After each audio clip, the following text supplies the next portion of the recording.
Hey folks, thanks for tuning in. We're going to look today at the Nakamichi 670zx. Wonderful cassette deck from kind of Nakamichi's classic period. This is the generation before the Dragon and the RX505 or the ZX7. Some of the decks that I think are a little bit more well known. This is really a generation that put Nakamichi on the map and is special for a few reasons that we'll get into in a bit. So the 670zx was introduced by Nakamichi in 1979 at a cost of $1,150. And at that cost, which is a pretty substantial sum for the time, probably I think inflation calculators would probably put that around $3,000 today, I imagine. At that time, this was the middle of the range for Nakamichi, but their range was very much high end. So their entry point for a 3-head cassette deck, which was the 481, cost just about the same as Pioneer's top deck at the time, which was your CTF 1250. So just to give a little bit of sense of that's around the $600-700 mark. So just to give an interesting point of reference on where Nakamichi was at the time. And I think as the 80s progressed, they realized they needed decks, particularly at the entry-level decks, at a price point that was lower. And so beginning with the generation, the generation I spoke about with the Dragon and so forth, the generation after this, began to use outsourced transports in their entry-level pieces. So decks like the Dragon continued with the classic transport, and we'll look at that transport a little bit. I have one sitting here. So anyway, both transports have their enthusiasts like anything. But I'm definitely in the classic transport camp, and I love that these decks are all Nakamichi, that they share the classic transport and Nakamichi's excellent playback and record heads.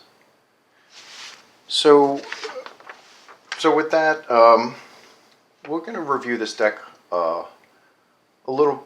We're going to get into this deck probably in some detail in this video, which is going to be a bit meandering, but we'll hit the features and functions, hit different points along the way of some different tangents, maybe informational in terms of recording and tapes to use, as well as talk about the restoration process. We'll also do a record demo. So with that, let's proceed. So let's turn it on. Now in person, particularly under normal lighting, I have some floodlights pointing on this. With normal lighting, this has a wonderful green glow here on the meters, the counter, and the tape door. The other thing is these insets, and I can see this, but probably you can't from your perspective, have beveled edges that have a beautiful green glow. So most people think they're actually real glass, which they aren't, but they definitely look that. It's a very premium look in the 600 series. So we talked a little bit at the price point of the 481. 670 was at 1150, and this sat in the middle of the range. You had the 400, 500, 600, 700, and 1000 series at that time. So Nakamichi had a lot of cassette decks at a broad range, basically starting, like I mentioned, where other decks kind of hit their top of the line and going way up from there. So has a very elegant and premium look here at the 600 series. Metal faceplate, metal transport controls, metal knobs. It's wonderful toggles here. Now it does retain VU meters, actual VU meters, which I like a lot. I like LED meters as well. The VUs, if you really want to get things set in it, right down to the finest detail, the VU meters being analog allow you to do that. So It's not really an upside to either one in terms of use and performance, but you know, it's probably more about look and whether you like to see the needles bouncing or you like to see LEDs moving up and down. So with that, let's go ahead and press play. So we'll listen to a little deck. I recorded a few songs off the YouTube, like royalty-free music library. So kind of rhythm and bluesy sounding background music sound to it, but wonderful sounding deck, and not really set up to convey the sound quality to you through my camera, but excellent sounding deck, and as we'll get into, this has been fully restored and calibrated, so performance is absolutely superb. So it has a normal transport. We were at play, at forward and rewind. Nice layout. So you got forward in front of play, rewind behind play, play in the middle,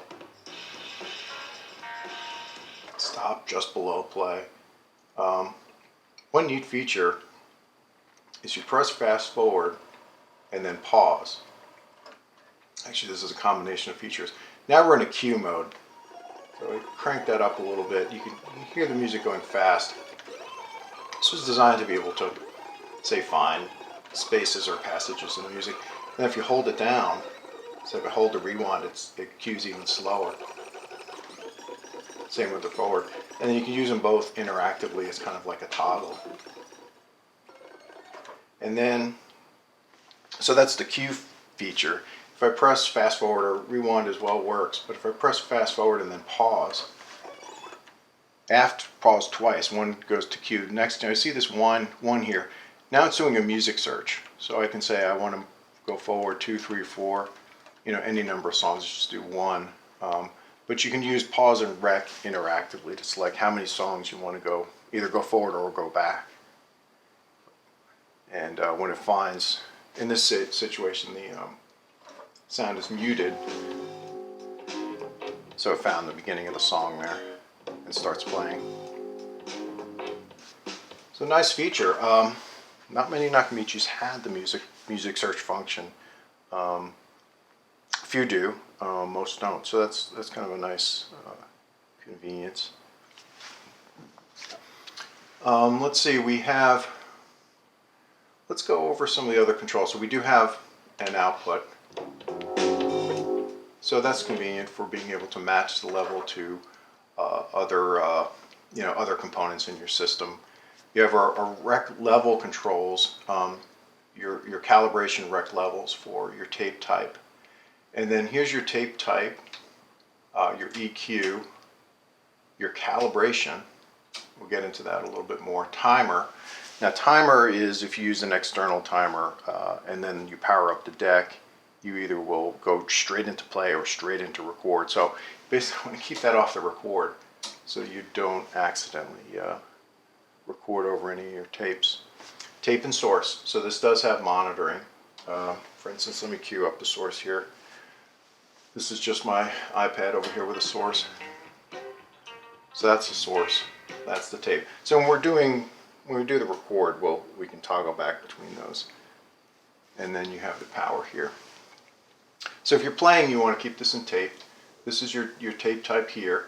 Now, this tape type's toggle at the top, which is Nakamichi's name for type 1, type 2, and type 4, which is your basically your ferric oxide, your chromium, and your metal. So they used E, S, and X. No, sorry, EX, SX, and ZX for type 1, 2, and 4. The good thing is they are in order, so 1, 2, 4, and that's how I remember it. Now the EQ is lined up kind of with them. So 120 is your type 1 and 70 is your type 2 or type 4. Now when you're playing, you do need to have your EQ. This matters for play as well as record. But this one, your tape type at the top, your all used rec levels are only for recording. Now it does have a memory on the tape counter. and it will stop it at the 0 point. Now it only does it in rewind, so I'm going to forward. Actually, I think I'm past it a little bit. Yeah. So I went forward a bit past 0. Now we'll rewind to 0, and you'll see it stop. And this is just after some of the things are already recorded on here, so we can do a little demo of the calibration and record features. So the deck has auto. If we get into the record features, the deck has auto azimuth alignment. So the record head is aligned by the deck automatically when you go through the calibration procedure, and that's something you would do before making a recording. Essentially, making sure that your recording is the optimum it could be in terms of azimuth and level and bias and other features. So if we do, let's demonstrate that. So there is, if I go to rec pause, let's just go to rec pause. That gets the deck armed for recording. And you press, basically what I do is press rec with one finger and then press pause with the other finger. And it gets the deck armed for recording. Then put it in the cal position. This is just for doing the calibration. Now when I press play, it's going to do the auto azimuth and then give me a test tone so I could set the internal rec levels. So this, I'm going to press this, and then this indicator for play will blink a little bit, and then the meters will come up when that's done. So it's pretty quick. And then I could use a little screwdriver to make adjustment to the rec levels if that was needed. Now this is in my calibration process. I use Calibrated for TDK SA, which I don't have an open one of that, the SA chromium tape. I use the 1990 date. Excuse the alarm. I use the 1990 dated tapes. You can find the date on the back. Here it's right there. I know you probably can't see that, but if you have the tape in hand, you can find it. This is the 1990 as well. It shows it there. Tapes continued to improve through the 80s, right up into the early 90s, right about 1990 actually, for most tape types, including TDK. And after that, the tape quality itself, the tape itself continues to be excellent through the 90s, but you start to get some cost cutting in the shells, the cassette housings. So 1990 is a sweet spot. So anything 88 through say 94, if you look for those dates, you're going to get an excellent tape quality. In fact, the D, which is your Type 1 ferric tape, the D from say 88 or 90 is equivalent to a super ferric from early 80s, say 82 TDK super ferric. So those have become very sought after. I mean, they're just kind of become collector tapes, very expensive. They didn't really sell much because most people, when they went, they used the D as the economical tape, and then they jumped up to the Type 2, the chrome tape. So not many people bought them. So just a little bit of an aside. So for recording, this is set up for these tapes, and these are, particularly the D and the SA, are readily available. You can find these as well. The metal tapes have become very expensive, but D tapes are still pretty economical in these new old stock formats, particularly if you buy them in kind of like lots of 4, 8, 10, 12, whatever. Still get them for just a few bucks each. And the great thing, this is one of the things I like the most about Nakamichi, is Nakamichi will get fantastic performance out of your Type 1. That's what I record on. I use Type 1 pretty much exclusively for recording. I have a lot of vintage tapes accumulated over the years. I have some pre-recorded tapes. The deck will play any tape and get the most from it, but for recording it's set up for those. Okay, so let's go through the cal procedure again. So rec, pause, and then watch this play. It blinks, goes solid, and your levels come up. At that point I could tweak this, but again that's already been set. Now for the 670 series, the bias is set internally, so a technician would do that. I've done that on this particular deck. All the alignments are done, mechanical and electrical, so all that's been taken care of. But anyway, the bias isn't internal. There's no external controls for bias. So with that, let's do a little record demo. So calibration is done, so take cal off. Let's rewind back to our 0 point.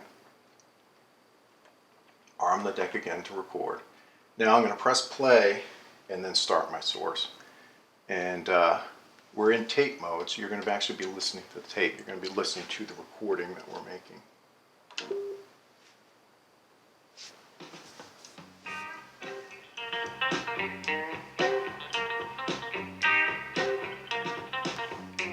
So that's a tape, and that's the source.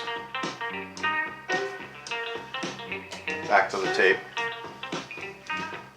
Now I apologize, I'm not really set up for you to hear the audio quality, but it is truly superb when these decks are particularly when they're fully restored and calibrated, as this one is. Okay, so that's we can even rewind and play that.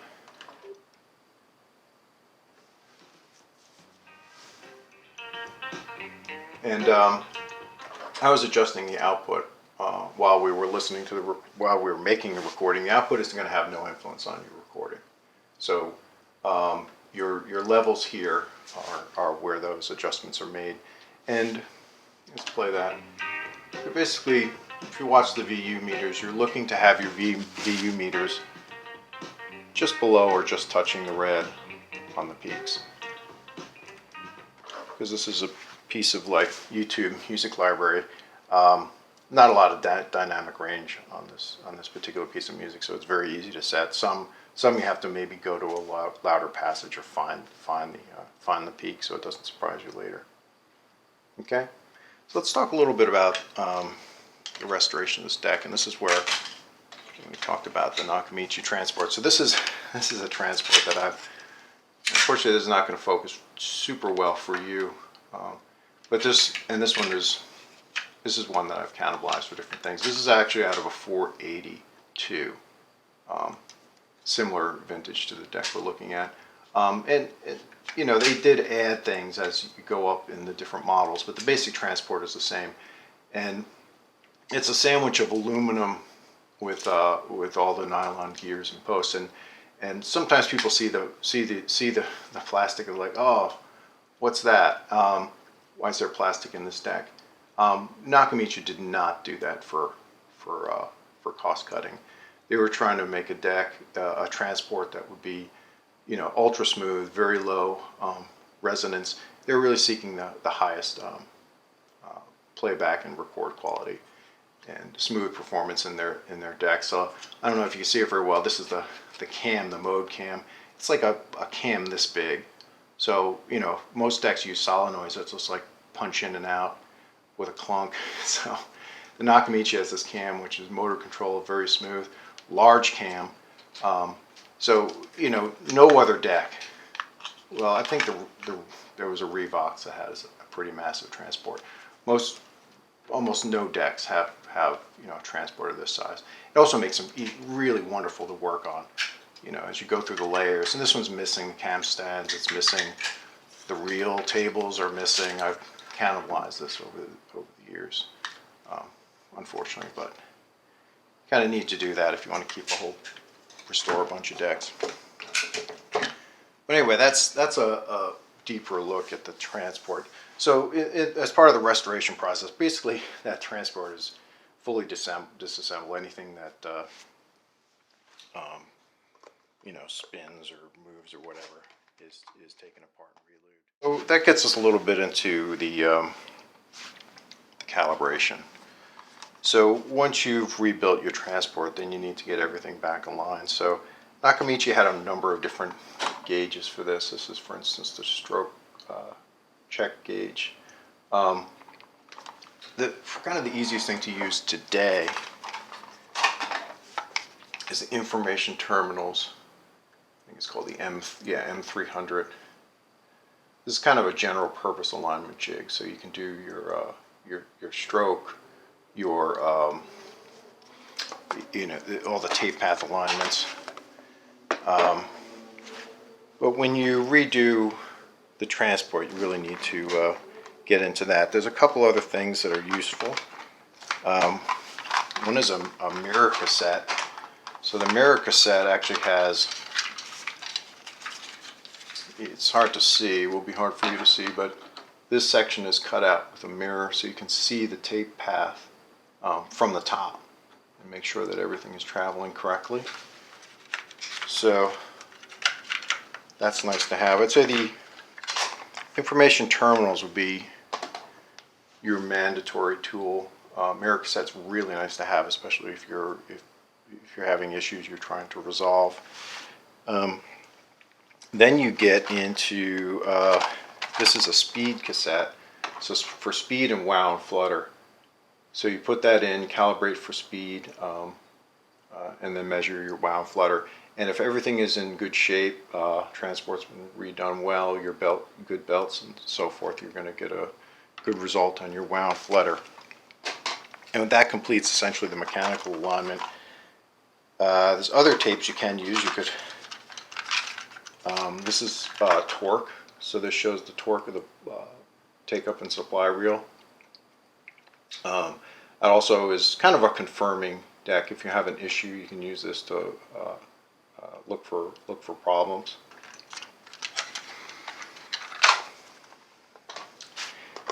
Let's see what else we have. The electrical, I'm just going to hit the 4 tapes that you really kind of need. 3 of them are absolutely essential. So your Dolby level, so you need to set your playback a level. Then for Nakamichi you need 2 tapes for kind of like your head height and azimuth, which are done interactively. Each one affects the other one. So head height, it's the playback head and how deep or forward it is in the inside in the mechanism. It's not this. This way is stroke. This way is head height. And so these are done interactively. The azimuth is the head azimuth. It's the head moving this way. There's another one called tilt, and the information terminals takes care of that one. But azimuth is this one. So this measurement as well as this measurement are these tapes. And then I'd say not essential. Essentially, it's a confirming to make sure everything's right. Is a frequency response. So this is playback frequency response, which is actually the more important. You could tweak your record. You could tweak your bias to make up for heads that are a little bit worn. But so your playback is actually your more critical one. And so that on this deck, the playback is within plus minus 2 dB, well within the spec of plus minus 3.